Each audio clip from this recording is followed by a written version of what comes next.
El Club Alemán de Veracruz desaparece automáticamente ante la declaratoria de guerra por parte de México a Alemania en 1942, después de 78 años de existencia. Todas las propiedades de los alemanes fueron incautadas por el gobierno y muchos tuvieron que regresar a Alemania o dirigirse a otros sitios. Para cuando se acaba la guerra en 1944, los alemanes recluidos en la estación migratoria fueron liberados, solo que la mayoría de ellos permanecieron en Veracruz debido a la devastación que sufrió Alemania.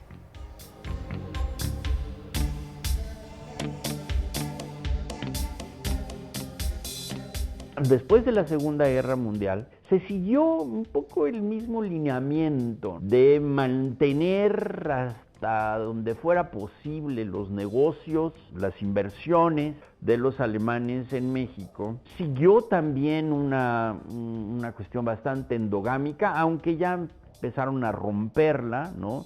Ya se empezaron a casar con mexicanas, las alemanas de pronto se enamoraron de alguno que otro mexicano, ¿no? Entonces, en ese sentido, la colonia alemana en México después de la Segunda Guerra Mundial tiene otra clase de desarrollo. Por ejemplo, les interesa mucho mantener la educación de sus hijos. Entonces tienen el colegio alemán, ¿verdad? Tienen su club alemán, ¿no? Entonces se mantienen relativamente unidos o entrelazados con vínculos, desde luego, con el país, pero no se puede decir que se diluyen, ¿no?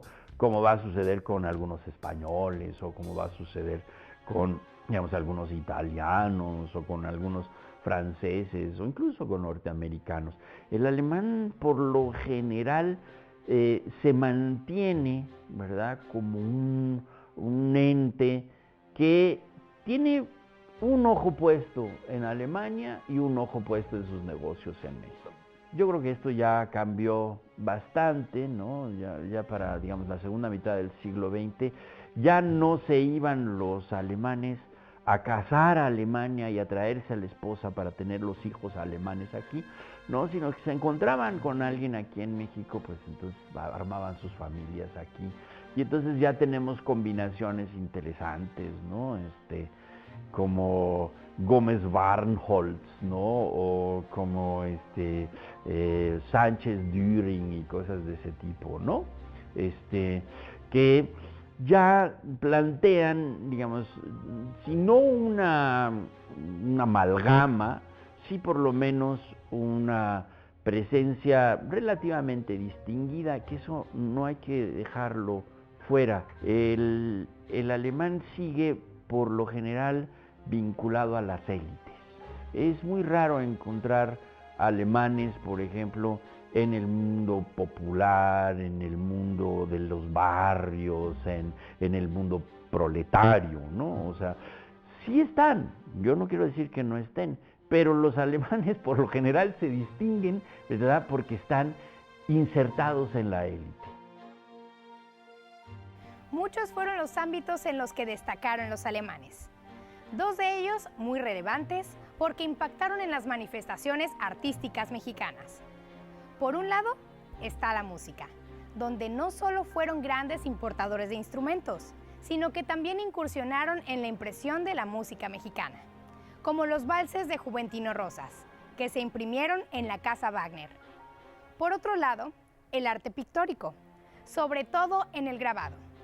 Muchos de los grandes grabadores mexicanos fueron influenciados por esta vanguardia alemana de los años 20, creando un movimiento importante en el arte mexicano.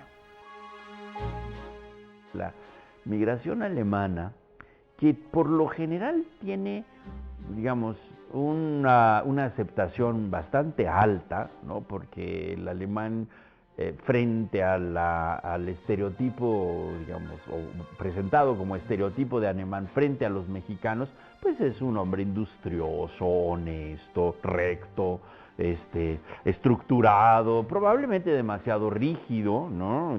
Probablemente demasiado disciplinado, o incluso hasta militarizado, pero eso de alguna forma le da una dinámica positiva, yo me atrevería a decir que hay un poco de todo, o sea, no solamente existe esta cosa del güerito de ojo azul que es encantador y que seduce a las mexicanas y cosas de este tipo. No, también hay desde luego explotadores y gente que maltrata profundamente a los mexicanos. Hay varios casos, por ejemplo, de grandes terratenientes que no se tocan el corazón, ¿no? Y que tienen tiendas de raya y cuestiones que, digamos, los han estigmatizado igual. Yo me atrevería a decir que la migración alemana en México, aun cuando es económicamente bastante significativa, yo creo que socialmente no lo ha sido tanto. Socialmente creo que el mundo alemán se ha encerrado mucho más en sí mismo, no se ha amalgamado con la sociedad mexicana. Ha insistido precisamente en su condición de alemán frente a lo mexicano. O sea, es más una migración que se mantiene relativamente unida, ¿no? Endogámica, ¿no? Estructurada, con un ojo siempre a la patria, al Vaterland, ¿no? Y otro ojo a la sociedad receptora, ¿no? En ese sentido creo que, pues como todas las migraciones, ¿no? Pues hay sus excepciones, hay los que se integran con una enorme facilidad, pero en términos generales yo me atrevería a decir que la migración alemana desde el siglo XIX es una migración que tiende precisamente a ser una migración de élite, más que una migración de amalgamiento con los sectores populares. Nuestros padres, los dos alemanes, siempre nos hablaban en alemán durante todo el día, definitivamente. Nosotros acudimos a escuelas mexicanas de habla hispana y por lo tanto pues teníamos el doble idioma. Pero ellos siempre estuvieron muy orgullosos de su origen y nos inculcaron sobre todo el sentimiento hacia nuestra segunda patria, porque Alemania es nuestra segunda patria. México es la primera, sin lugar a dudas. La inmigración alemana trajo muchas expectativas a México. En el ideal de mejorar las condiciones del país, fue económicamente significativa. Pero en lo social, se percibió poco amalgamiento con los mexicanos debido a sus relaciones endogámicas, aunque hubo excepciones. En lo general, fue una migración de élite. Soy Arlet Celis y con este programa terminamos de abordar el tema de la migración alemana. No olvides dejarnos tus comentarios en nuestras redes sociales. Esto es Veracruz, rumbo a los 500 años.